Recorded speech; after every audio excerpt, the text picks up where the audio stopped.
Well, this is Wednesday, and you know what that means. AEWTF. What does that mean? And how many people on the roster do the Destroyer? Yeah, I mean, somebody's got to put over the PWG library. I just think that people got fooled by the blood and girls bleeding. Oh, man, those guys are awesome.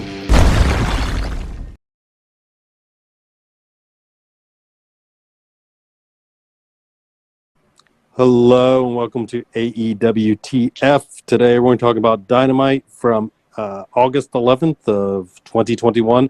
Plus, what's the other show called again?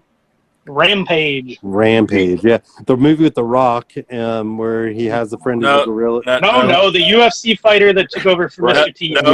Right. No, both you guys are wrong. What? B.A. Baraka. B.A. Yes. Baraka. Rampage Jackson. I can talk about the old B.A. Baraka, it's not the new one. He loves his mama. He was When in are they wrestling? going to do a, speaking, because Creed was the lead-in for Rampage, so this actually ties into the show. When are they going to do a Mr. T, Clubber Lang's son in the Creed movies, I wonder? Good call. Good question. I thought you were saying that Creed did the music for Rampage. Did they do that? That's what I thought he meant, where he was going with that at first. Sacrifice is still a banger. With arms wide open. So I was like, I did not catch Creed's sound. I must not have been paying attention. All right. Hey, we did better on this intro than Jim Ross did at the beginning of Dynamite. He stumbled and bumbled and he also said with rambled arms his wide way open. through that. You don't hire a 70-year-old Southerner and not expect them to stumble and bumble. Yeah, the whole opening to this week's Dynamite I felt was very weird. It started with that MJF promo, which just was a weird way to start a show, man. Yeah, it's like I said, it's Jim Ross stumbling and rambling his way through an opening, and then they kick it over to the MJF Wardlow promo, and then it comes back. That was Carlito. He did have an apple. He did, yes. Then it comes Carlito, back and just former spins. tech partner, putting myself over. It just spends like 45 seconds showing the graphics and the crowd. It was a very odd opening. That's Well, what I I thought tuned in for, graphics and them being overlaid on a crowd. Well, I was hoping, and I'm glad I wasn't right, that, or I'm glad that it didn't go this way, that all that promo was supposed to be doing was set up some dissension in the ranks of, well, you better get the job done because you couldn't do it against Cody, and then throws the apple at him. So then I was like, okay, so how is he going to turn on MJF before the match is over? How is it going to be that's what's costing? I think this is just another seed, and they're still saving that. Well, and I was like, Jesus, we just got Team Taz through this story. Warlow Hey, apple seed. Real long form on this. They plant one seed a year for a decade. Right. Yeah. Hey, they like long-term booking. Everybody bitch because WWE doesn't do long-term booking. Well, here we go. The longest term booking. And then finally on Wardlow's deathbed, he's like, you know what? You're not a bad guy. So we talk about the Wardlow promo. He crushes an apple, which means you'll be a babyface for sure. That's the thing. Yes. Then we get a trios match, Kenny Omega and the Young Bucks versus Dante Martin and the Seidel brothers, and they really like Dante Martin is what I got from this. I was shocked in that, I didn't give a shit about this match until Dante started hitting his high spots, and then I really got into it. Yeah, I mean, this match was made to get that kid over, right? I don't think it was. Oh, I just think that was a byproduct of him being really fucking good. Well, they gave him two shines at the end. I was like, oh, Matt Sydal will get one, and then Dante, because Dante got the first one, and then Dante got another one. I was like, oh, it was like somebody's like, well, I'm bad at sex, so let's give us a hot spot, and then we'll give us the actual hot tag. Yeah, because I thought there was I was like, oh, here's a hot tag. They gave it to Dante. They're trying to get him over, and then it wasn't. And I was like, oh, and I was like, well, Baby Sydal will get it because he's the veteran. They'll give him the hot tag, and I was like, oh no, it's back to Dante again. So all right. I do think they made they took a match that nobody gave a shit about. Nobody thought the other guys were going to win, and at least got the crowd to start biting on some of the false finishes for Dante there. Yeah. Yeah. Before he started doing his high flying stuff, my only note was, "Oh, cool! There's a Brandon Cutler chant." That's how much the crowd cared about it. My only note, that there's a signed Danhausen sign. Yeah. And then there was one. Was it during this match or was it later with the signed Bill Collier? That's the next match, and it worked because he worked Friday night then before the Rampage taping. Oh, okay. I didn't know how that works. The total of people from Revenge that worked these 2 sets of taping is 11. Oh Nice. my God. So pretty much the roster. So Yeah, next pretty week on Rampage, he gets to fight Miro for a contract. That's going to be the new gimmick on Rampage every week. That's how you get okay. a contract. The Bill Collier versus Miro match? Holy shit. Yeah. Okay. Also, I'll go ahead and tell now. Me and Zach are on Dark. So add 2 No, more. we're just 13. God damn it. And you're there, Omega. I'd break it to you this way. No. Because I need an Omega. I'll have to go get my other bald Omega stand-in if I have to. Don't make me do this. I have a question about the logistics of one of the moves during the match for the pros on here. Okay. So either Cash or Omega. The top rope Rana to the outside where he just kind of jumped off the rope and crotched himself. Yeah. On This his is face. definitely my specialty. How much does that hurt? have either of you two done that? This is funny, but I, being the king of botches, have done something similar. I did a top rope Rana to J-Rock once where I came off with too much steam, and I hit him so hard with my crotch that I thought I ruptured my dick and broke his nose. Ah. So it hurts a lot. It hurts a lot. Me and you didn't pull it off with you just doing the over-the-top, like, house show dive, and then landed sitting on me into a Rana. Dante, like, he tried to do the stall almost like, on a swanton you stall and then you tuck. Yeah. He did the stall for far too long, and he almost fucking broke his neck because of it. He hit his head, but he was obviously okay, but, yeah. Now, Jason, answer your question as the catcher typically. Yeah. Typically, but not always. Yeah, I have had I've had dicks hit me in the nose and legs hit me in the nose as I try to catch people for that kind of shit, and that hurts. So the problem is, like, you're also, like, responsible for another dude, so you got to get hit with his dick right in the face and then save his life. You got to smell his dick, also fight through the pain, and make sure man's safe. That's a lot of responsibility. Right. And I did it for a few years. Only dropped one person, and that was one of the other guys on this podcast. Hello, hi. And that was even from the top. You just simply jumped up on my shoulders, and I couldn't hold on to you. Yeah. That was a piggyback in the parking lot. I'm in leather pants. Super pleather pants. So I like Piggyback in the parking lot. That's gonna be the name of my sex tape. sounds like a country song. So I like this match. I do have 2 cornet rants for it though. First of all, it's my segment. Yeah, well, I'm taking it this week. So I really don't fucking like the baby faces coming in and shoving the ref out of the way so they can do tag team flippy spots together. And because immediately I think it was Matt Sydal that gets in the ring and shoves the ref out, like just brushes him off and pushes him out of the way, like the ref has zero authority. And then, like, the very next spot, once everybody gets back in the ring, Nick Jackson runs over and punches Matt Sydal and Dante Martin off the apron. And when Sydal tries to get back in the ring, pissed off and furious, this time the ref easily holds him back. And it just really bothered me. It's Rick Knox, so maybe they're going for the inept ref thing, but not if he was able to hold him back the second time. Right. The refereeing is just bad. We need Jake Clemens to get an AEW contract. Yes. I'll say this. I think Bryce and Aubrey are very good. It's the other ones. Yeah, I agree. Yeah, Bryce is pretty good. He goes along with the silly shit a lot of times, but that's his job. At least he's animated while he does it and, like, stalls. Yeah, he does the best he can with what he's given. Yeah. Yeah.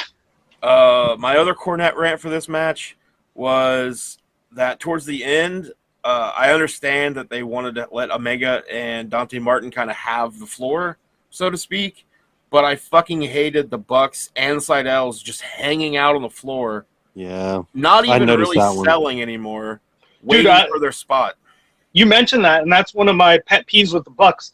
They have done that for a long time, even when they're baby faces. When they like to make a tag, a lot of the times they'll just stand on the floor instead of being in the corner. And I've always noticed it and never understood why. Yeah, I'm not a fan of it. It's a tag match. You should be on the apron in case your partner needs to tag you.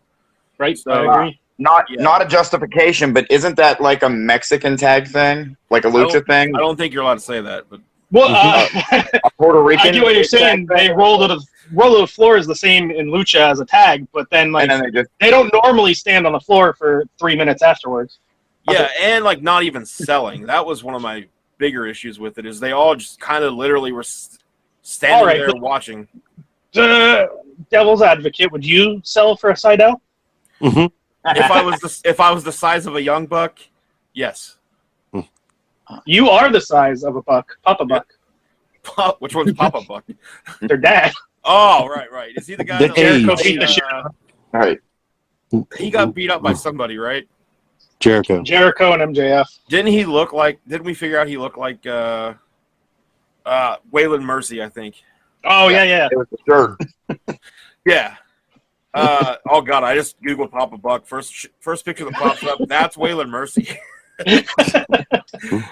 Oh, man, I have the TNT app on in the background while we're recording this, and I'm to the end of that match that you're talking about, and it is egregious. It is all four of them fucking standing there on the floor.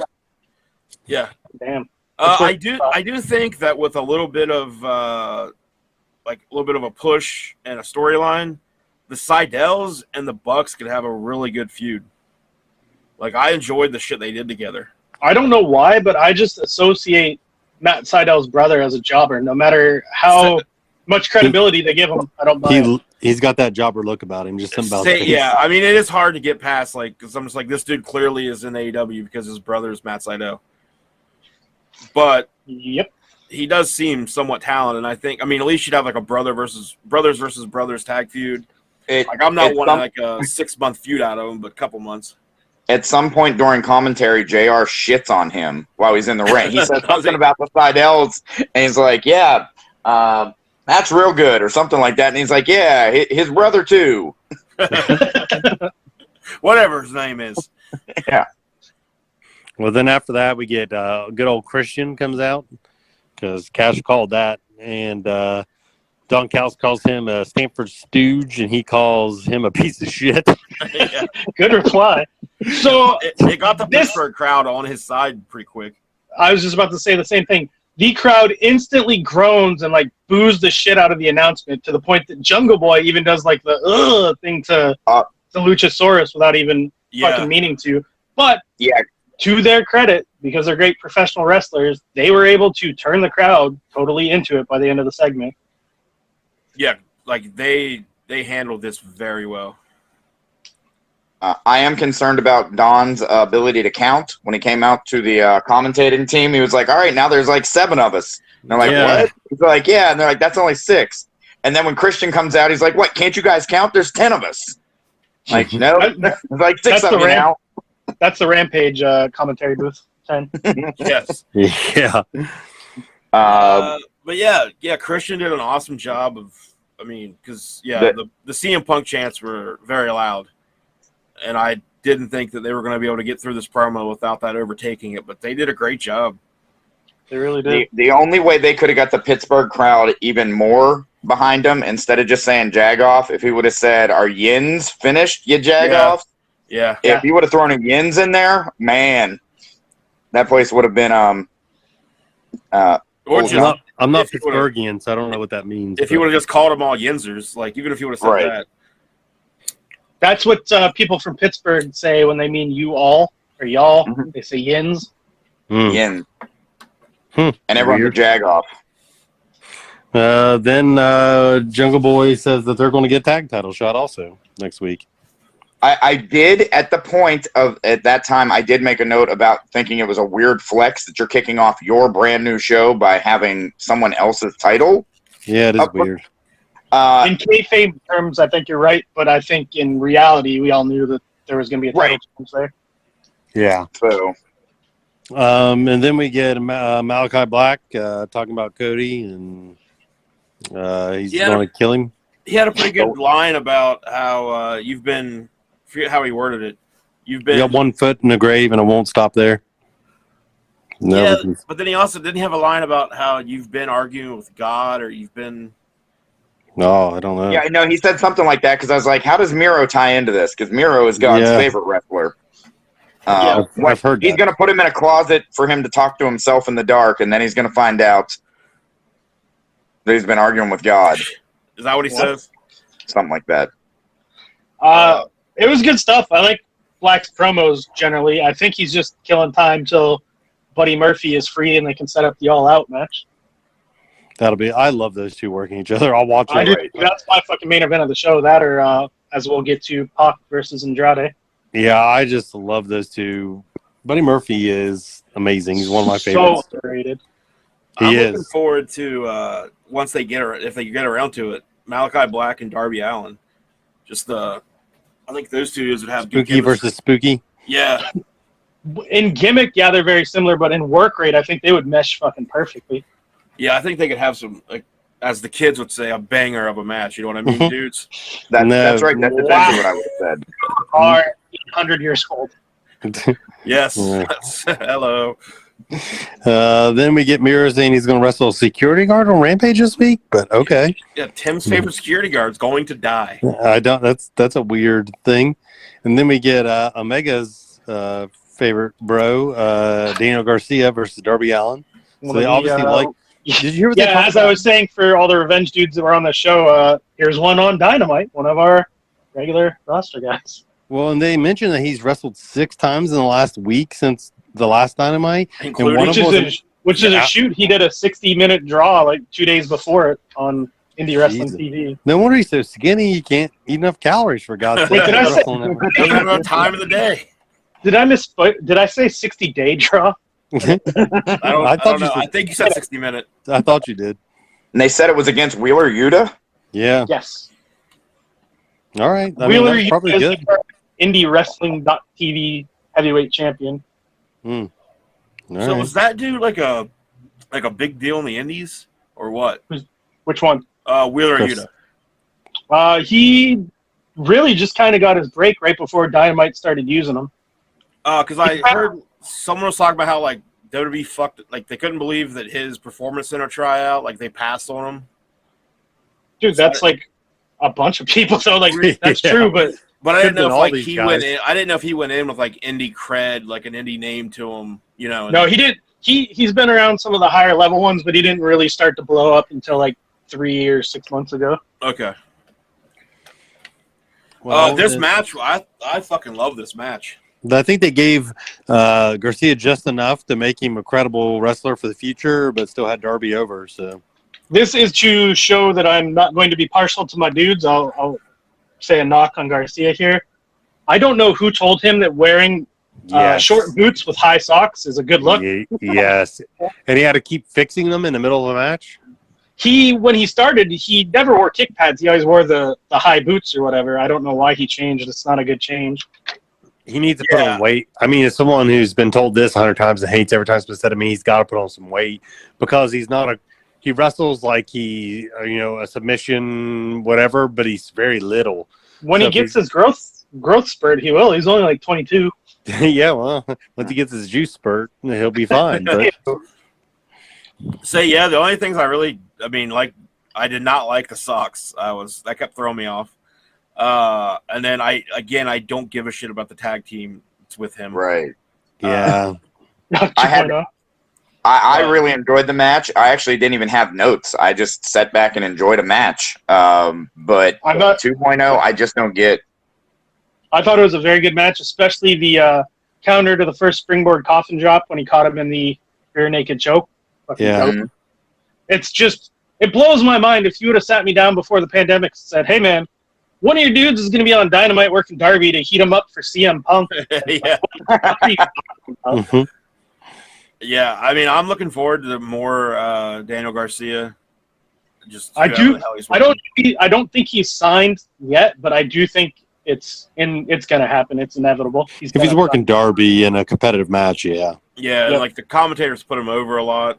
Like, yeah, He hits one of the things they don't have a lot of. They don't have a lot of the like technical British style workers. no, And then backstage, speaking of British, it worked this time.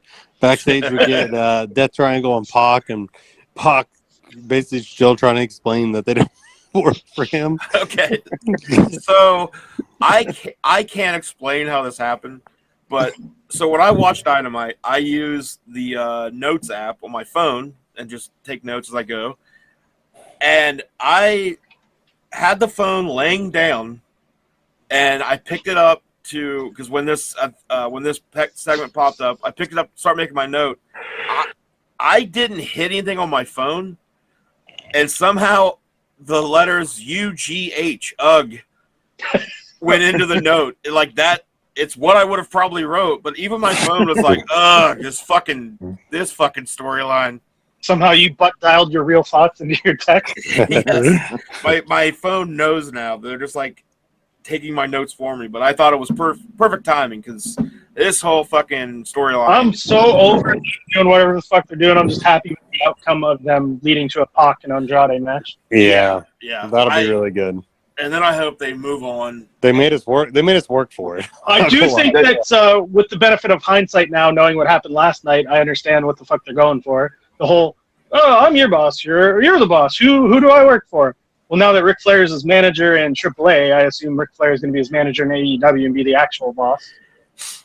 Yeah, I think I read somewhere where they're just waiting for it to be legal for Flair to sign. I mean, goddamn, Ric Flair was in the ring working spots with Kenny Omega last night. How fucking weird is that? It's very weird. No, that is so weird. I know that we were all concentrated on this. Does my boy Alex always wear AJ Styles gloves during promos? Yes, he's a fucking tool. How many times do I gotta say it? Worst part of AEW's entire fucking presentation. Well, I think you're forgetting about a large woman that wrestles as Nyla Rose. Yeah. Actually, she somewhat redeems herself here later on. I'm going with Alex being the worst part. Wow. All right. Next, we get the match I hate. Orange Cassidy, Wheeler, Uda, Chuck Taylor with Chris Statlander versus Hardy's and his group of misfits. Did you call him Uda? Uda? Yeah, Wheeler, like Uda? It's Utah. I think it's Utah. Whatever. Utah. Okay. I also hated this match. I thought it was a giant waste of time. I just wish it didn't exist. It was the first time in the entire Hardy family office all in one place at once. So that's yeah. Yeah, hooray. I think Matt Hardy was like practicing for his fifth kid, having all those fucking people out there with him. Yeah, and none of them go together. Like, none of it goes together at all. The only real note I have for this match is very chaotic in a bad way. Yeah. Agreed. Keeping with my concern about what everyone's wearing. Mm-hmm. So they keep saying Private Party is wearing their club gear, right? But it says VIP on like where their front pocket should be, and then has a logo on the back. So are they working at this club before they come in? Because that looks to me like not the bouncers, but literally the guy working the velvet rope to the VIP lounge. No. Everybody knows if you print a word on your pants, it becomes law. So like, on your pants, you get instant access to the VIP room. It would be hilarious if they revealed that the Private Party have actually this whole time been bouncers at a club. And the reason they wear the same clothes is because they don't get off in time. So they have to hurry to Dynamite. They might not even be signed to Dynamite, but they come up showing them VIP stuff. And we get a half-hour lunch break, so. The only other note I have about this match is I don't understand why we're putting Matt Hardy over in 2021. Agreed. And my only other note was I thought that the timing on their gin and juice finish was good. It was good timing for one, because I think they've had some sloppy ones on that. But yeah, for Matt Hardy to be the one to, hey, I got to get that win. And the last number of his phone number is 8. So if you go back and find the rest of the podcast, oh my god, you can text Matt Hardy. So this is if you're a long-term listener, you just fucking. All right. And if you're a new listener, you got to go back and listen to every episode. Yeah. So because I have no idea which one it was. Me either. So. That's the best. But there you guys go. Matt Hardy's phone number is in this podcast. We should have gave a digit a week just to try to draw people in. I got other people.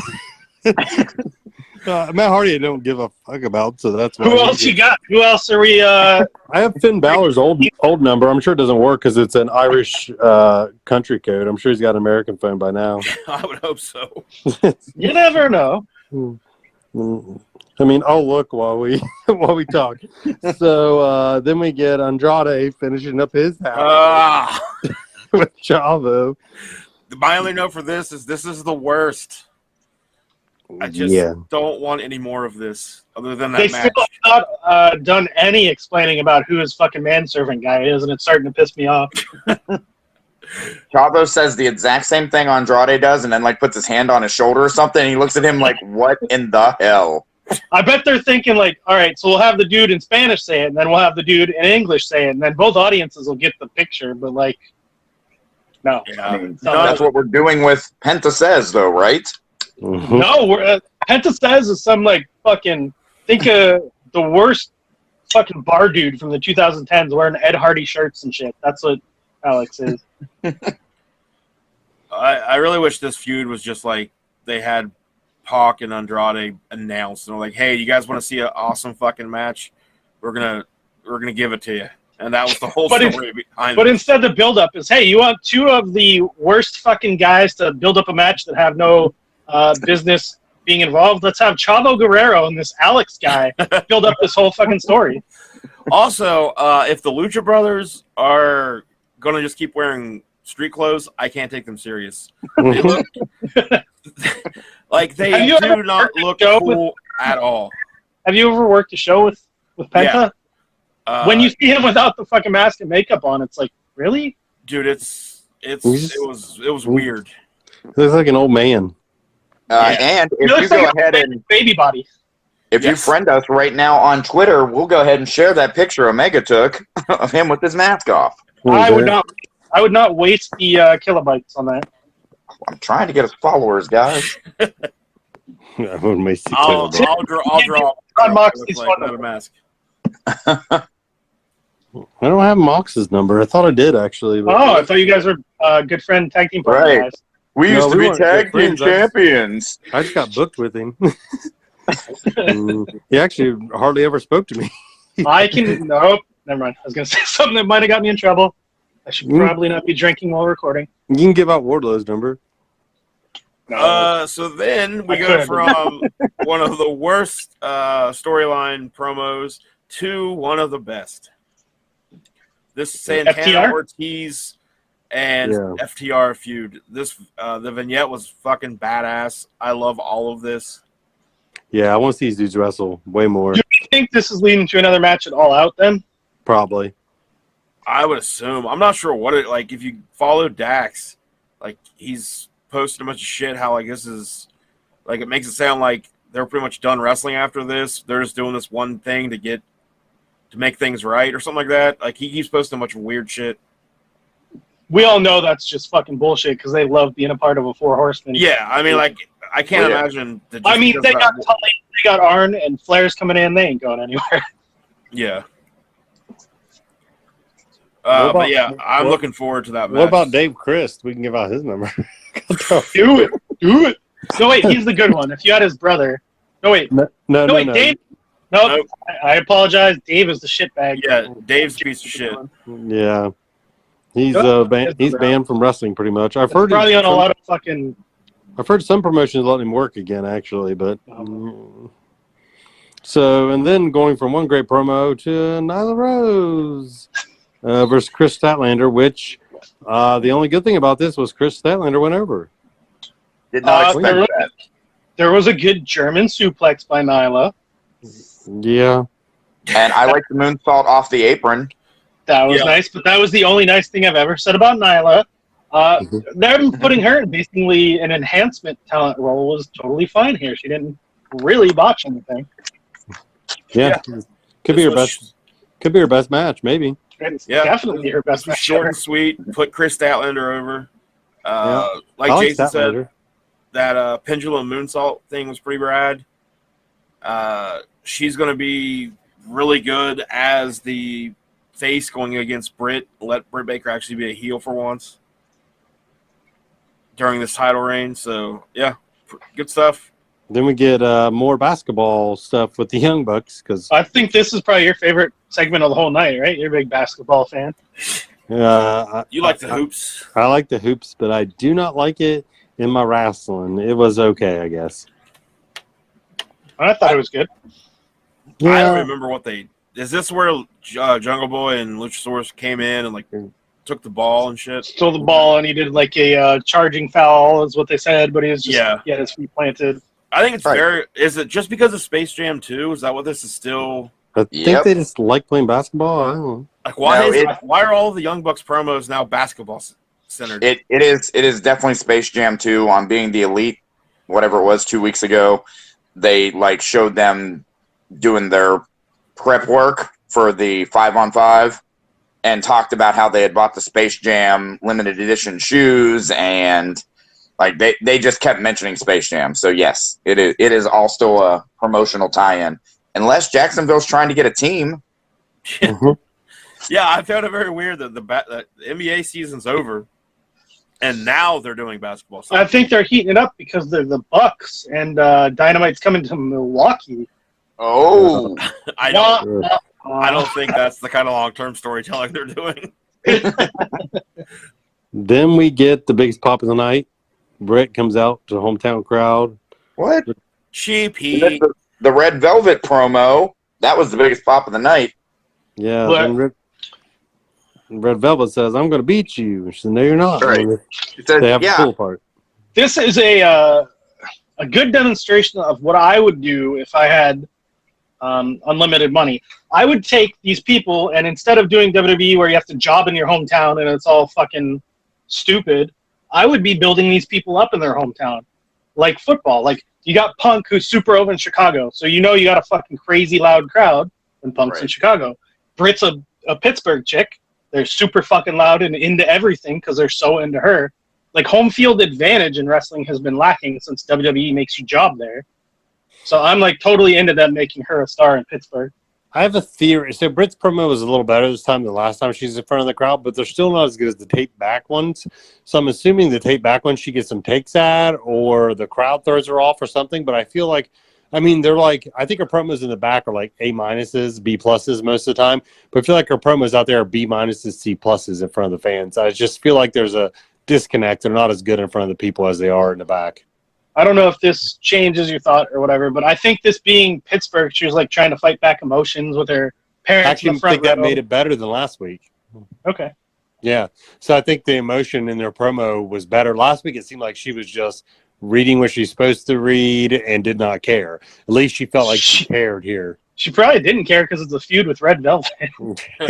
Fair. All right. I mean, Her gear even screamed Pittsburgh. She had the Penguin logo on one side, the Pirate logo on the other, and then her kick pads have the Steelers logo. Her videos for when she was still working the indies and stuff, she had custom made Pittsburgh videos she would give everybody with like the Pittsburgh skyline and shit. She's all into that. Wow. Yeah, I like the hometown stuff, like Draven was saying, although it does on Rampage, to me it kind of fucked up some stuff, but we'll get to that later. But yeah, it is a cool vision, like everybody in the fucking crowd, the terrible towel. Right. Because she is Again. still the heel. Again, I It's don't know me. anything. It's Again, a I don't know anything no-brainer. about it. Like, you travel around the country, why don't you build all these people up in their hometown so you have all these rowdy fucking crowds when people show up? Yeah. It's like the opposite of that. Oh, it's the fucking 70s. We're going to get sympathy by beating this person in their hometown. Not when you do it every fucking week. And then we get the weird video promo where they're apparently in a video call between. I knew Ricky you were going to Starks hate this. and Yeah, Brian they're Cage. on their Skype. It's so weird. I don't know if I hate it. I'm just like, what the fuck is happening? I'll be honest, I didn't notice last week until you said something, but I totally noticed this week. I'm Me like, too. yep, Right. Tim ain't going to like this. Yeah, this was just more of the same. Yep. AEW's got to stop doing that. Stop doing the same, like with the Lucha Brothers and Andrade, doing the same promo basically in different settings with slightly different verbiage for like 8 weeks. I get it's long-term storytelling, but do something else. Don't do the promos. Just do them every other week. Yeah, I They get could that you don't spice have- in squash matches and Yes. tell the same story instead Yes. of doing the same promo. So I agree. Yes. or like just like you said, like just don't worry about every week reminding everybody. Like Yeah. assume like your fans are pretty damn smart, so like they're Every going to couple know. weeks. And, yeah, in a couple weeks when you pick back up on the Brian Cage and Ricky Starks, people aren't going to be like, "Now what is all Who? this?" Who are are these these guys? guys? That's actually a very good point because that's one of the things I hate about WWE. They fucking have to replay shit that just happened 30 minutes ago because they think you're so goddamn stupid you'll Yeah. forget. Yeah. And then we get the Impact World Tag Team Championships, the Good Brothers versus the Dark Order. The Dark Dude, Order, I've not seen two people less over than the Good Brothers. yeah, it's pretty bad. It's like go away heat. But the Dark Order are a good tag team. Every time I see them work, I'm like, oh yeah, these guys are a good tag team. They're very good. Yeah, I agree. Yeah, I have a note that's just it's fucking crazy how far the Dark Order have come. Yeah, and how far the Good Brothers have fell. Yeah. Here are my notes for this. It's Good Brothers not over, Impact not over, D'Amore not good at commentary. Yeah, all Yeah. that's true. And my yes. only note is Dark Order are so good. Yeah, okay, everyone's in agreement. Yeah. I agree with every note that's been notated here. I thought it was kind of like I actually expected the Dark Order to either to win or for the Good Brothers to get DQ'd. I definitely knew they were going to keep the titles. I could have seen DQ, but Like I didn't think they were just going to have the Dark Order go under. AEW is very anti-DQ finishes, so that could be. Yeah. Yeah, they're very, very big on not clean, but decisive finishes. Yeah. And then we get, well, I like to say, the charisma black hole of Camille, the NWA World's Champion, who is the least charismatic person to ever grace a television set. But she's tall. Oh, I'm Her- so sorry. I forgot. Her gimmick is, I believe, she comes out and she says, "I'm that white bitch," right? That is Oh, who so she she's is? building up her feud with Jade. Okay, I get it. Because they So like, bad. yeah, that's where this is going, right? My The NWA, which died in 1993, so I don't know why it's still a thing. shit, Raven hates the NWA. He does. Billy Corgan's crying. He doesn't know why. Oh, he knows why. My only note for this is that Camille looks like $1 million, but her promo skills are worth whatever change you can dig out of your couch cushions. Heyo. I was like, why are they putting this on TV? I thought you were going to be like, drop her on that stack of dimes across the neck. That'd be awesome. She just randomly cuts Does the awesome promos on people. Does anyone on this podcast think that Layla Hirsch has any chance in hell of winning that match at the pay-per-view? No. No. So is that happening on AEW's pay-per-view? No, that's at the NWA Women's Only pay-per-view. Okay. The Empower with a bunch of R's. Yeah.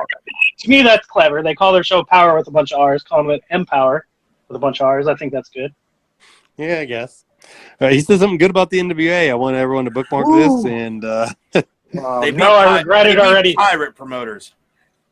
There you go. R. Arr. Empower. then we get QT Marshall, who's going to apologize. Oh, dude. This Yeah, segment, dude. Tony Schiavone's son, who is not a trained wrestler, regardless of what they say. I don't know. No what they sell say. shit out of a diamond cutter. Yeah, he is older can't, than I am too, right? yeah, and he Probably. can't sell for shit. It also like this doesn't work when your kid looks like a fucking bum that you see like roaming around the mall, just like looking for underage girls. Like, All right. I don't know that Yeah, I he did. condone your entire thought process about his son, but he definitely doesn't seem defenseless to just So be standing there. When they originally booked this, they were going to do it in Charlotte. I'm like, oh, that's good booking. That's where Tony was over. And they kept holding it off. And I don't know if it's good booking or bad booking to do it in Pittsburgh for sympathy because he's Britt's best friend. I don't know if that was a good idea or not. Here's what's the worst part of this is it means the Big Show is going to wrestle QT Marshall. That's the worst part. Listen, even only on Dark or Elevation. even as Big Show was coming down the ramp, I was like, you know what? There's a 50-50 chance he's a heel because with him, you never can tell. So I say give him 2 weeks, and he will also turn on Tony. Big Show got no reaction coming out of his home. Bad. Even with his sweet new music that sounds a whole bunch like his old music. It sounds like they got the same guy to sing a bunch of different words. Yeah. Well, I'm not the Big Show. But I'm still real big. And I'm on the show. I'm on the show. Then we get the Jericho goes in labor for the 5th time or 4th time. I cannot wait. I cannot wait for this storyline to be over, so you can stop doing this joke. Wait, I will that's, not. I'll bring it Mr. back up. Desmond? George. Remember Wait, you're skipping a promo from your favorite worker, Joey Janela. That's what I was gonna say. Oh, it was just that recap, right? Yes. No, I didn't Yeah. see that. Joe Joey Janela. Janela recap. They just He's a Joe bad turned boy. on what's her him name? turning on Sunny Kiss on Dark. Ah, okay. And so he's saying it's a bad boy summer. I mean, it is August 15th, but it is a bad boy summer. Well, Yeah, all about right. 15 days there, bro. Bad boys can't read calendars. Maybe it's next summer. But then we get Jericho and Wardlow, which I know I'm going to give my take on this because you guys might disagree. I do love Wardlow, but I did not like this. Dude, it was like they tried to recreate the Lesnar versus Cena 16 German Yes. suplex match, and the commentary couldn't fucking be fucked to tell the story. He did 12 straight power bombs, and they didn't fucking bring attention to it at all. No, and that's what ruined it. They were just like, "Oh, is that 5 or 6 power bombs?" I'm like, Then keep they went track. to the picture-in-picture, and he kept doing it, and they came back, and he was still fucking doing it.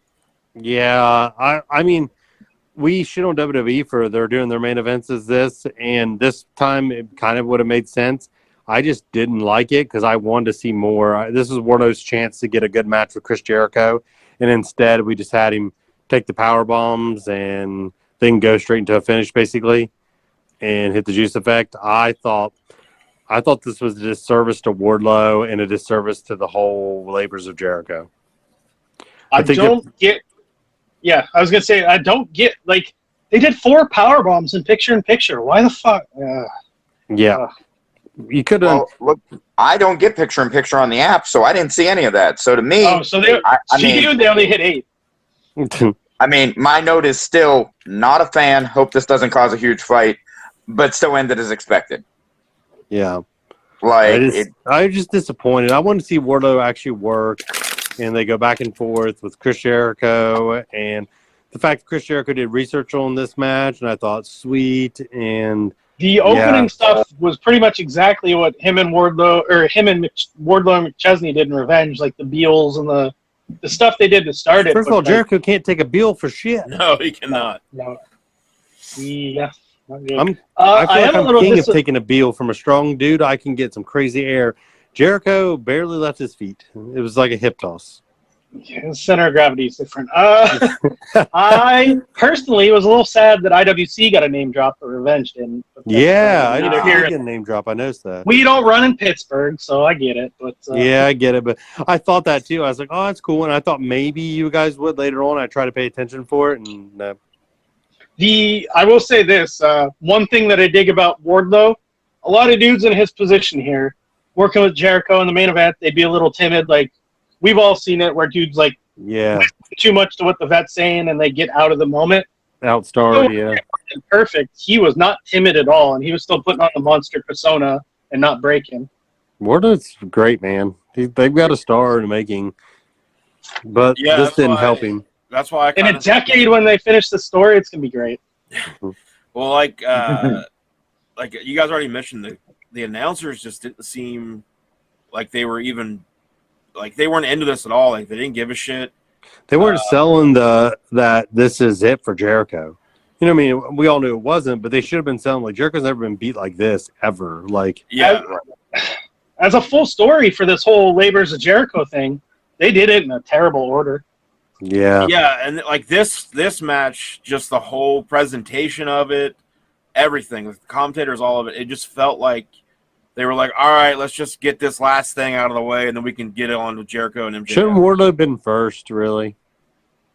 MJF just... Sean Spears, but he should have been second. Nick Gage barely been last. Sean Spears, Wardlow, Hoovy, Nick Gage, and then that probably the better order? Something. Or, I mean, a better stipulation could have been made on this one. Yeah. I don't know. I like the if you can make that MJF was at ringside, that was fucking nothing. Yeah. But he held out for the biggest stipulation for next week, guys. Come on. Well, you can't come out to your music.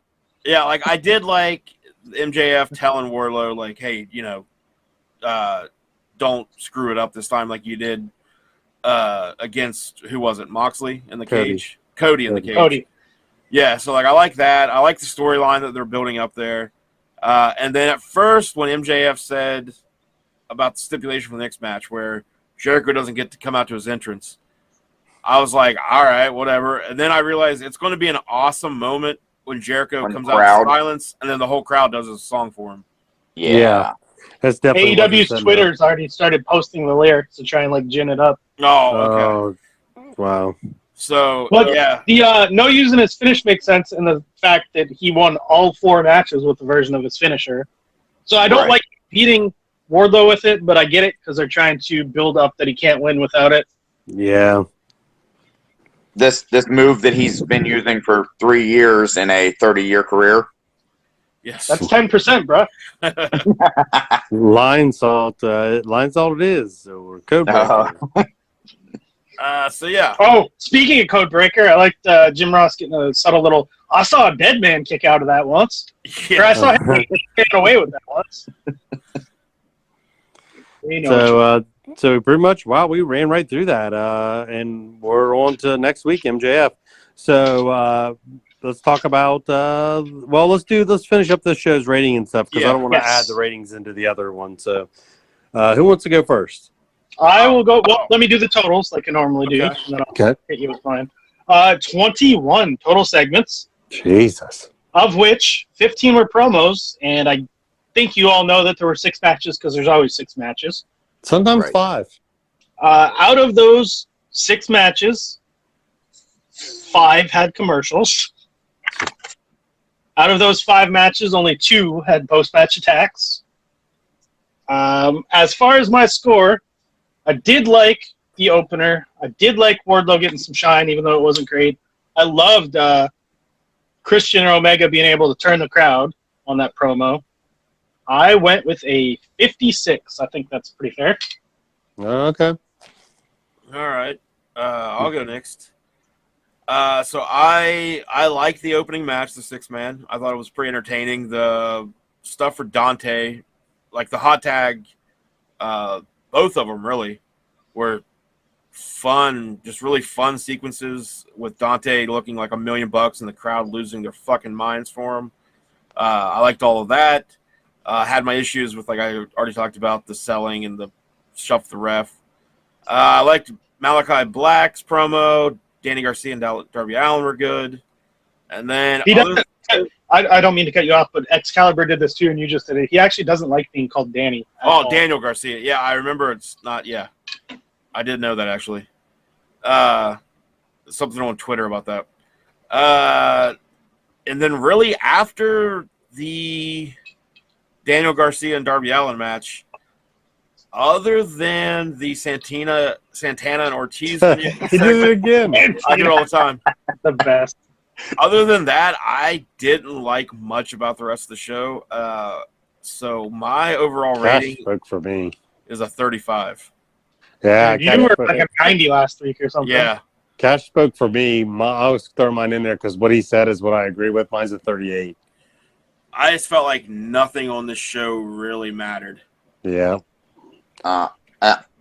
Same. I enjoyed the 6-man, the Darby Daniel match, and it definitely dropped off after that.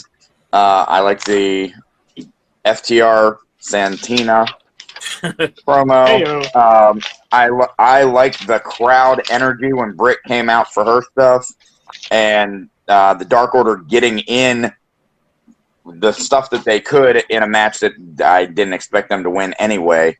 But at least it wasn't a complete job out, and that was it. I gave it a 41. All is right with the world. I have the highest score again. Yeah, there we go. All right. Well, so then we get the debut. We are on to the A show. Right. Show. They did. The rumor is they're about the final numbers aren't in, but they did about 750,000 with their guests, around 700,000, which is fairly good for a Friday night. Yeah. It's better than what they're doing when they're running Dynamite on Fridays. Yeah. So yeah, we start off with Creed 2 being the lead-in. I just want to put that out there. With the arms out of Great series movie. not Creed the band doing the opening. Michael Jordan is a good actor. Michael B. Jordan, he's in it. Michael B. Jordan is a good actor. Michael Jordan is a Dude. terrible. Did you just make the Space Jam joke? I mean, Yes. we only have one. You call me on it, but yes, I did. There you go. We only have one film to rank him on. So Ugh. So I'm just I was going to look up the results. So I'm on a wrestling site that won't be named. There's a picture of Stephen Amell talking about how it was great to have CM Punk on set. He's a real good thing for the show Heels. Praised his acting skills. His build does not look good. Now I don't know if it's better from when they filmed this because it could have been probably Who? 6 months ago. Punk or Amell? No, Punk. Punk's wearing like makeup and a bodysuit to get rid of his tattoos.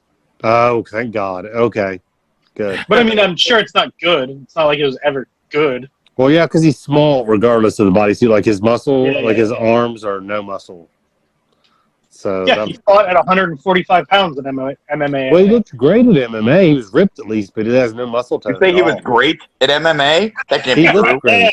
He looked great. 1-1, baby. That's pretty good. Better than I would have done. I don't know, dude. We've done a bunch of shoot fights before shows, and you whooped everybody's ass, including Wicked. I hope he listens to this. Yeah, Joe's the only one that ever got me. Joey got me one time. I beat him 2 other times, but he got me once. Joey Chance? Yeah. Janelle. Really? He doesn't look like he could Joey fight. Janela. Now I you know beat him why I 2 hate other him. times. He got me in an arm bar I could not get out of. He just got me. Yeah. So I am pretty wiry and pretty good shoot fighter, but still getting punched in the face makes me not want to fight anymore. So, but so I saw the Is that what they opened up with? Was Christian and Omega? Yeah. Yeah, that was the I opener. saw that and I thought that was great. Dude, You're this correct. fucking crowd. For one, this crowd was 10 times hotter than Dynamite, and they somehow sold 600 more tickets for this than they did for Dynamite in the same building. So I'm just going to say Britt Baker's a draw when she's working. If people love to be a part of history. That's true too. What's weird about this match, so I start with Christian and Omega. Omega's doing his long entrance, blah, blah, blah. But, like, something I noticed as a worker is Christian's acting as nervous as I do, and I have, like, a million things to remember, and I'm, like, nervous that I'm going to forget shit. And it's just funny to me that such a pro like Christian is nervous about this match. I mean, the match felt big. Like, the crowd. Probably more planning than he normally does. You know what I mean? Maybe, but, like, Spot-wise. as Cash was saying, the atmosphere for this was just fucking insane, dude. Yeah. Yeah, and I think. Go ahead. did they use different camera angles also than what they've been using? I don't know for 100%, but I actually was wondering that too, because there's a couple snafus that they don't normally make, and it did seem like they were using a different crew. Thought like they were using maybe like a lower angle, like hard cam, so that you could see the full side of the ring, but it just looked like it was lower and closer. It was like the difference between watching at parts, the difference between watching like just a regular NFL game and then watching the NFL Films version of it. Like parts of the angles just look like these aren't normal angles they would be doing. So interested to see now that I thought that when we watch next week's Dynamite, be like, oh yeah, no, those are the same angles. I just am dumb. Well, now that you say that, I remember the specific one you're talking about. Like, normally they get a view where you can get the whole ring, but the one you're talking about, they had it like level with the ropes and shit. And, like you could see the crowd going crazy in the foreground. Yeah, that was dope. Exactly. I think too, going back to one of Draven's first points about this show, like Britt is definitely a draw in Pittsburgh, but I think too, like I think people thought with this being the debut episode of Rampage and all the speculation of who's signing and all that, I think people might have also wanted to be there because they felt like anything could happen. And you know, Kurt Angle was also trolling on Twitter that day, right? I'm sure it was. Yeah, I do remember him posting a bunch about how he wants to. He just had one that just said A ... E ... and then nothing else. Yeah. That probably had to do with him coming into my aunt's restaurant a week ago. Yeah. He was kind of a dick to them. He ordered 12 egg whites, which is all right. That's fine. He's a big dude, whatever. But like, he demanded they clean the grill so nothing's like no butter or anything could be in his egg whites. Ugh. Did they watch him, or did they just go, or did he watch them, or did they just go, oh yeah, no, we did that. Yeah. I wasn't there, so I don't know for sure. But knowing my aunt and the way she operates, they probably just told him whatever the fuck he wanted to hear and did whatever. Oh yeah, we cleaned the hell out of that grill. It's funny is Triple H in his workout book / biography came out like 20 years ago that I, of course, have read many times. He says, he goes, you should care about what you eat, but you don't want to be the guy fighting with the waitress at Waffle House if they used oil in your egg whites or not. He says it's not that big of a deal. Oh, so was that him shooting directly on Kurt Angle? Right. From the He past, was like, F apparently. you, Angle. I know what's going to happen in 20 years. Well, I mean, Yeah. Speaking of this story, there's a good story where Pondo will talk about. He went out to eat with Raven after bringing him into the show, and Raven was just an absolute cocksucker to the people working at the restaurant, being that guy to the point where he ordered something and they're like, "We don't carry that." And he's like, "Well, you got a busboy down there. I saw a gas station down the road. Send your busboy down there and get the fucking tea I want that you don't have." Oh, Jesus. Fucking total cocksucker. Wow. To the point Pondo was like embarrassed to be dining with the man. Well, Triple H might have been on the road with Kurt Angle and saw that same shit from That back might have then, been so. something. It might have been the example he's going with, because his book came out in like 2003, so that would work about right. Angle was already there. Yeah. Right? So to this match, I do have a question for anybody that watches Impact or follows it. Why Which do they is still have nobody in the world. Yeah, why do they still have two belts? Like, why have they not? I thought they had a big unification thing for that. I think they did, but they're just keeping the two belts. Like when I think this is just a theory. I don't watch Impact normally, but I'm just going to throw this out there. The last time Big Time Wrestling had two belts, it was Daniel Bryan, and he was super over when he had both of those, and they're just trying to rip that off. probably. And I honestly thought it was only going to be for the one belt, like not the TNA belt, because they just kept saying Impact title. And so I thought that's it. He was going to get one, and then maybe Kenny could lose the other one to someone who actually works for the company. Yeah, I get what you're saying, but they're like acting like that's a unified thing, and you just carry two belts. But Christian's promo pick for Impact now, since he wins this match, and he's working their pay-per-view head-to-head with the next week's Rampage, which is weird. Did you see what the main event is for the TNA or the Impact pay-per-view? Yeah. Brian Myers versus Christian. I know a guy that hung out with him recently. Yeah. My point is, Christian's only wearing the new Impact title. He doesn't have the TNA one in the photo. Maybe Christian's the guy that's going to be like, fuck that, I'm not carrying two. Yeah. Yeah, two belts. But yeah, dude, so what is this? Edge's tag partner versus one of the Edge heads? That's Impact title match? God damn. The take on the chair, the kill switch, I loved it. That's exactly the way I'd want to take it myself. So amazing. I was sitting at a location while this was happening live, and after he won, it came across on the person next to me's Twitter was blowing up about it, and he said, "Hey, look at this!" And before I could say what you got, it was, "Hey, here's Christian hitting the kill switch." Even knowing going into the match how it ended and what it looked like, I still loved the match. Like, there was no, let's just get to the finish. This is clearly going to be the setup for it. I enjoyed every bit of this. I also really enjoyed Christian saying things like, fuck you. No, fuck you. Yeah. Let me flip you off and then say it again. This is the highest praise I can give a match. I can clearly tell that they didn't go all out because they're saving that for the pay-per-view. They didn't get it out of third gear, and they still fucking killed it, and it was the best match in a long-ass fucking time. So right. I think so. Like, I've never been a huge fan of them, so I'd have to go back and watch a lot of shit. But to me, this was the best match Christian's ever had. Wow. I mean, it was a great fucking match, but he's had a ton of great fucking matches. It was the best one in the last 7 years. Yes. Him and Orton series over the World Heavyweight title, dude, those were all fucking epic. Yeah, they were all really good. I watched all of that. I've just never been a fan of them. And I enjoyed the shit out of this match, though. So fucking good. I don't know if maybe that's just Kenny Omega. Like, and again, I don't mean to blow AEW's booker right now, but dude, like, nobody wanted this fucking match, and now you do this title change and you heat it up, and they'll probably do like a title versus title match now at the pay-per-view. And it's not going to main event, but it fucking fits now. It's not out of place. It's so over. Put it back on Omega? Is that what you're saying? I think so. So I mean, they can go ahead and send me money. But nobody's we don't want this anymore. This.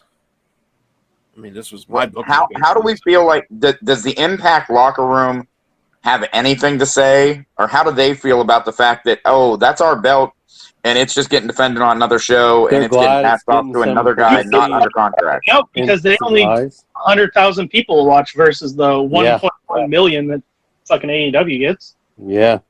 That'd be like asking me if I was cool if like the Revenge belt was defended on Dynamite or something. Like, yeah, dude. Impact. So they used to be you could co-stream. So I watch this podcast that co-streams it on Twitch, which I don't watch, but they always talk about how fun it is, and Impact's been a lot better, and they got some good talent. Impact just took away your ability to watch it anywhere on the internet. Except their YouTube channel. Yeah, and you got to pay for it. Yeah. I It's have only the $1. channel that it comes on, and I still don't even DVR it because I don't. It's only $1 a month, which is super cheap, and it gives you like their whole library or whatever too. But still. Yeah, no thank you. So Miro versus security guard. And one question before you get there. So there's a Christian promo in the back. Why is Orange Cassidy just leaning against the wall in the back? Because he doesn't care, man. He's just whatever. Like I get why Jurassic Express is there because he's been tied with them over the last couple weeks. But Orange Cassidy's just maybe he was just pulling a full hawk and he wasn't supposed to be in the scene. No, he was. It's not a good answer to your question, but I mean, they showed him sitting in the front row watching the match. So Okay. it's just probably like Just babyface synergy. hanging out. Yeah. Yeah, babyface synergy. No, and also like I don't want to ruin all of heels because I talked about it before we were on the air, but the big main at the end of the thing is the brother versus brother in the first episode, and it's a curtain sellout. All the boys come to watch. And one of the boys goes, "This is going to be freaking good," or whatever when they're standing at the thing. It just reminded me of like legit whenever dudes are getting ready to watch a match, and I think that's kind of what they were going for here. Like even the boys wanted to see this. For context, he's talking about the show Stars that he didn't use the name of, and I was kind of lost. Right. Everyone was like, "You just ruined what." And if it means anything, that is what one of their trailers for that show was the guy standing there and saying that when they got in the ring. So you're not ruining anything if people did the research. It's kind of marky, but I think they're also kind of like taken off. If you remember when Hogan won his first title, a bunch of baby faces were there with champagne and shit. Just kind of. WCW did this all the time. That's true. If a babyface won like a belt, they always had, like in the early 90s especially, every babyface celebrated. Or if you won the title from Hollywood Hogan, like Luger or Sting, there's always a big in-ring celebration. Yeah. They did it with Brett at Mania when he beat Yoko. Yeah. They do that from time to time. Well, then how'd Miro and security guard go, guys? So the match started with 7 straight tornado DDTs to Miro. And almost a count out. I'll continue the story, but I want to hear Tim's reaction after that part. Not good. Well, so remember last week when Lee Johnson... Master of the Tornado DDT. Does that help at all? No.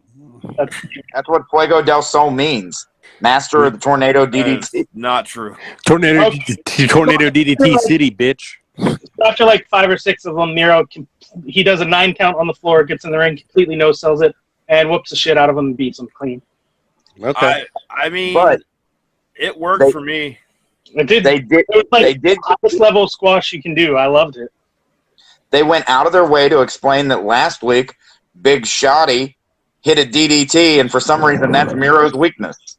Yeah, they did. They pushed it in commentary that tornado DDTs are his fucking weakness. So Jake Roberts was in the back getting hard as shit. I'm ready for that TNT title. Well, that's because of the women's roster. Yes. So as far as like a squash, it was very good. But the part that I think Tim will hate happens next. When they come back from commercial, Sammy Guevara's music hits while Fuego's still in the ring. I hated this. On stage, Tony Khan and Sammy Guevara hug, and he hands him some paperwork. And Sammy comes to the ring and says, "Well, if you won, you would have got a contract. But even though you lost, hey, man, the people in the back love you." He said, even though your record is 1-50 is what he actually said. Which is probably legit. God. But the boys in the back in love reality, Sammy Guevara is his shoot best friend and the guy that got him in there. So, like, it's kind of cool that they let him be the one to give him the contract. And Tony said, Tony Khan did an interview. This was a shoot. Fuego didn't know he was getting a legit contract after this. Yeah, and you could tell that. Like, either that or he is the best actor. Right? He's legit crying in the ring when Sammy's doing this promo. I mean, it's a cool moment. It's not like how I think it was fucking great. You guys can talk shit on it if you want, but I loved it. Here's the only reason I'll talk shit on it is because they didn't need to include the stipulation if he wins, Yes. he gets a contract. If they're going to give him a contract, They could have still just came out afterwards and been like, Devil's advocate, and I know I'll get shit for this, but wrestling is about storytelling. It's about bringing them up and down. They purposely brought the crowd down. Oh, we wanted this guy to get a contract, and then, oh wait, yes, this is pretty fucking cool, man. you also got people who I would have just assumed he already had a contract if he is 1 in If 50. he's security, they don't. Do they give security contracts? He's not a security guard. Oh, you sure? I'm I can't be 95% sure. I've seen him do security work. Okay, you got me there. Is it security work to just check on the boss? Cody got hurt. They just want to make sure his paycheck was still going to clear. It's not his boss because he didn't have a contract. See, security does have a contract. Oh, Yeah, like I agree that storytelling and all, like, they brought him down, but like also if to tell a story, you can't immediately turn on the story you're telling and be like, oh, never mind. Actually, like he gets it. He the thing You that don't have to earn it. You don't have to earn anything. that Here. makes sense. I get what you're saying. You don't want to make your stipulations mean dog shit. Yeah, and like I know you're 1 in 50 and you're just awful, but you're friends with Sammy Guevara. Yeah. So that's good enough for us. I didn't realize this myself. I saw somebody else say this, and to me, this seems like fucking genius. And if it happens, I'll mark out. What if this is the way to get to Miro's all-out match? And his all-out match, it's Miro defending the TNT title versus Sammy. I mean, it could be. Because I kind of want, on Dynamite this week, what I want to happen is for Miro to go murder El Fuego or Fuego del Sol and just be like, no, motherfucker, I beat you. You don't get the contract. So, like, I'm going to hurt you now. Like, being offended that the thing, you know, that right. I'm the Redeemer. I did my part. Yeah, which then could God lead says- to Sammy fighting on behalf of his fallen brother. His part was Their keeping his brother? title and his flexible wife, and he did both. But to also, in the hopes of a kid trying to get a contract, like, he ripped the contract up at the end. Like, he was very proud that he put an end to all this shenanigans. Shenanigans. Shenanigans. Well, because Almost all hit the of his, whip. like, promos so far where he's been up against Lee Johnson, and his first one wasn't it against Dante Martin? Yeah. Like, and then Evil Uno, like, all of his promos so far have been him kind of offended over the choices of who he's defending against. Like, how you're going to put this guy in front of me? So I feel like he probably, like, storyline wise, he would revel in the fact that he ruined this kid's chances. And now Tony Khan just turned around and took that right back away. And you're probably right. That also leads to the same story and Yeah. same conclusion, which will be a fucking dope match at All Out that I wasn't expecting.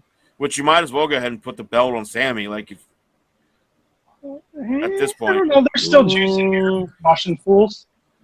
I just hope I don't know. I'd like to see him, like, win. Yeah. I mean, if it's Sammy, it'd be cool. If at That least one he actually beat could go somebody either real. way, so we actually won't know. So that's kind of cool. Yeah. So AEW World Women's Championship, we get Britsburg versus Red Velvet. Tell me. So here's a note. So the opening match, commentary was just all over fucking each other. There's 4 dudes on commentary. Jericho using a super announcer voice. Just fucking- yelling. But Mark Henry left after the first match, so shit was a little bit better after the first match. Yes. Mark Henry wasn't doing commentary anymore. And that's not like a shot at him or anything. It's just 4 dudes talking over each other. It's awful. You can experience it We here. can't imagine. Heyo. To be honest, this match wasn't great, but it kind of didn't have to be because Britt was so over. The crowd was into it regardless. Right. Yeah. My first note for this is this match did not work at all, and if it was in front of any other crowd, it would have been fucking awful. Yeah, I mean, literally, the Red Velvet's entire offense was just working the hand, and not in a good way, like an Arn Anderson match where WCW always doing is working your hand. It is a terrible. That's it. I know your wrist is broke, so I'm just going to keep trying to get your guard off, and I'm going to try, and it just wasn't. I thought that the actual finish. Hold on. Get your guard off. Joke here. That's- Get a guard off. Is that like a security guard? Are you trying to get Fuego off here? Yeah. Fuego was out Coming there to that again. contract, he probably did. Right, he takes his mask off, he comes back out, he works security. I did think that the finish with the reversals in and out of whatever she calls her mandible claw cross Lockjaw. face, long john. Lockjaw. Long John I thought that all was very smoothly done. The reverse out of it and back into it, and that was it. I just kept writing things again like, we need to remember who the heel is, and then after the bell rang, we remembered who the heel was. After the final bell. The two people in this match, so Britt is super over, but she's still not like totally polished. She's still a work in progress as far as in-ring. And then Red Velvet's Green. solid for her experience level, but kind of green as shit. Yeah. So it was very weird, but I do want to note my one note here. It unfortunately it happened in picture, but it's one of the greatest heel spots I've ever fucking seen. So Rebel's on the outside and reaches in the corner while Red Velvet's laying in the corner choking her with the crutch.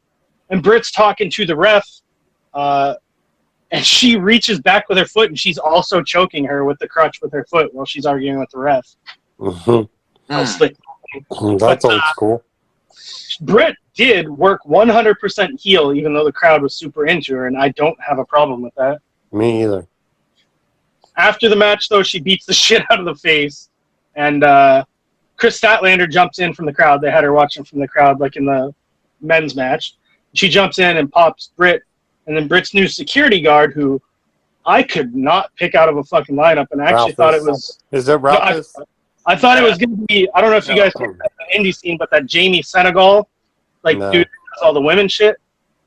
I honestly thought it was one of Ronda Rousey's UFC buddies that got let go from NXT. I have no clue who that person is. The person that we jumped haven't in... seen her in 2 years. If you watched in the very early days when AEW first started, teamed with Britt a bunch in job matches before shit was anything. Oh. And she had black hair and shit. She was like a goth look. But now she has bleached blonde hair, and her name's Jamie Hayter. Does that do anything for you? Sister? No. Jamie Hayter. Is she also from the Pittsburgh area? Like, did the people in the audience have any clue who she was? No, God, no. The commentators didn't even know who she was. Okay. Well, I thought it still could have been, oh, God, we know who she is because she also worked there locally. No, she's like a British chick and completely changed her look to kind of not look like... Oh, well, then that's even better. Yeah, this... none of this was not a good main event. It wasn't not a good way to end your show. It was a significant thing because it was women main eventing the first show. I get what they're doing, and it was Britt and Pittsburgh. But yes, I agree. It was not good. Like the stuff with having Statlander run in didn't work because we were in Pittsburgh. So, like, should we have swapped the first match and this match? Yeah, 1,000%. I say no because they opened the show with the hottest match they possibly. Yeah, I mean, if you go because it's already 10 o'clock when the show starts. So yeah. Get your main event out there first. And try to suck people in, hopefully. Suck people off. But yeah, like, so I mean, watching it live, it didn't work with Statlander coming in and all that stuff because the crowd's on Britt's side, so they don't give a fuck that somebody's coming in to save Velvet Rose or whatever her name is, Red Velvet, whatever the fuck her name was. But it's going to work like in the story in the long run. Like it's going to be a fine starting point. Yeah. Videos they make for it. So it really doesn't matter in the long run. But it just did not work well on live TV. And nobody knew who the fuck that was that jumped in and helped out Britt. So like everyone's just kind of like, all right.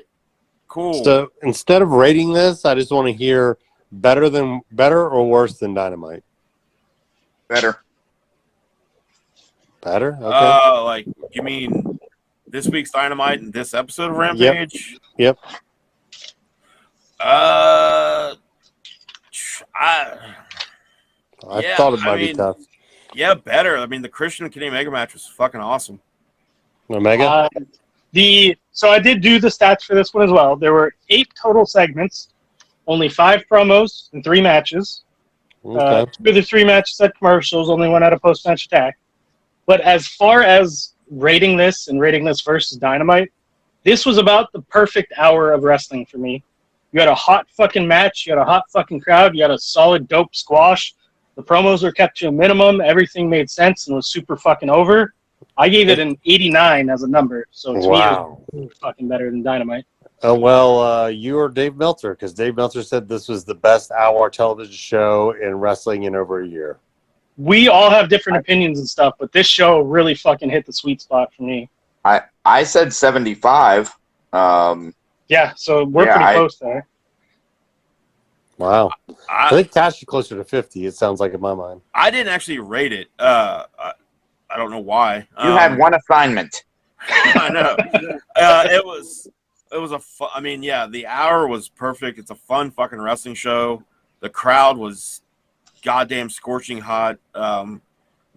Chicago's going to lose their fucking minds when Punk comes out. Like, if this is any indication, like, if Pittsburgh was this fucking crazy, like, CM Punk coming out is going to... We're going to be seen all over again. The size of the crowd, too, is about 4 times the size of the Pittsburgh crowd. So it's going to be incredible. But I dig the hour-long format. I thought the commentary team was decent enough. Jericho yelling got on my nerves a bit, but not as bad as I've seen some people saying. I thought it was really good that they had Mark Henry leave the commentary booth and start kind of in the Mean Gene Okerlund role of transitioning between the matches and him doing promos to do that.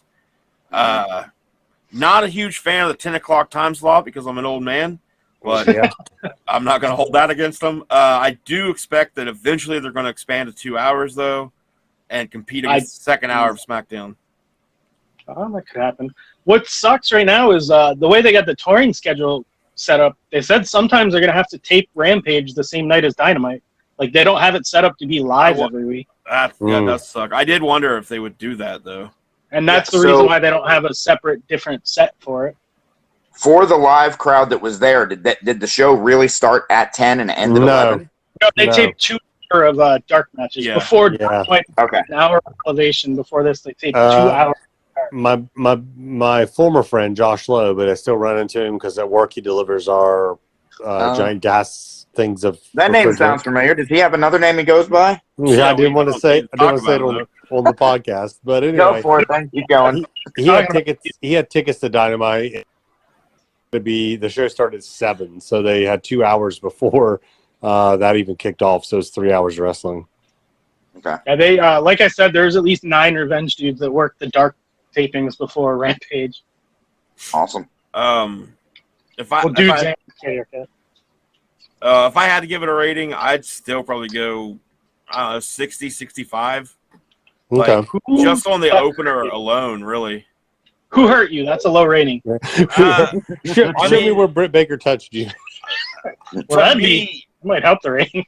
To me, this was just like a one-match show because I mean, you didn't like the squash with Miro and Fuego? Well, you already said you hated the. Yeah, I mean, it was fine. Like I thought it was like they did a really good job making the exciting, making it kind of exciting with like the count out on the outside. Like Miro, that was all perfect. He got in like the last possible chance. Miro's a spirit animal. But I mean, it was just a squash. Like, and then they ruined it by giving him the contract following. Like, if they wouldn't have had the stipulation, I wouldn't have hated it so much. You're heartless. If they want to give a guy a security guard a full-time job, I think they should have done however they. I don't remember how they set the matchup. Now, was there anything setting it up? Miro just announced it in his promo last week. It's kind of like whenever Rockstar Spud or whatever his name is in WWE lost his job and still finished the Cruiserweight Classic, and then on his way back, Triple H stopped him at the entrance ramp when he's saying goodbye to the fans and gave him a new contract. You are mixing 2 different things. So you're talking about when Cedric Alexander wasn't signed, and they started a signed Cedric chant, and he came out and pointed at him. What you're talking about is when they released dude, and he went on Twitter and cried about getting released. But then they let him finish his dates. He still had the Cruiserweight Classic after he cried and all that. No, you're 4 years off here, bro. No. And then Rockstar They released Drake Maverick in 2020. The Cruiserweight Classic was in 2016. But they did a cruiserweight tournament of some sort, and they let him finish it. Oh, you're It just might have talking been the about Classic. Cruiserweight title. Okay. Yeah, and they let him finish it. And then when he was leaving, he was kind of crying going up the ramp, and Triple H came out with a contract and gave it to him, and he didn't know about it. Right And then they fired him anyway. No, that's not how it happened. You mixed up your memories. No, I promise you. I promise you not. I think you're both right.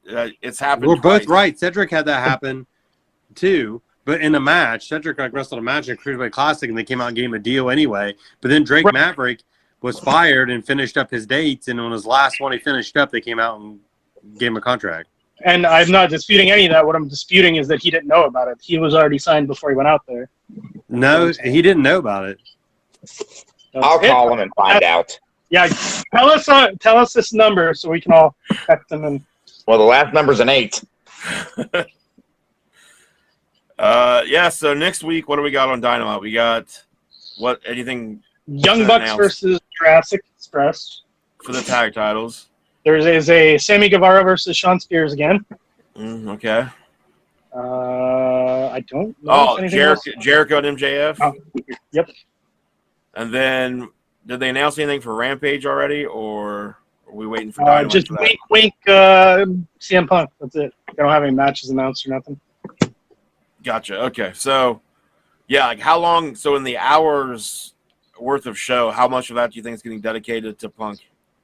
I really think they're going to start the show out with a promo of Darby where they tease it to seem like Punk's going to come out, but nobody does. And then do like 2 matches. And then the final segment will be a Darby promo that leads to Punk actually showing up.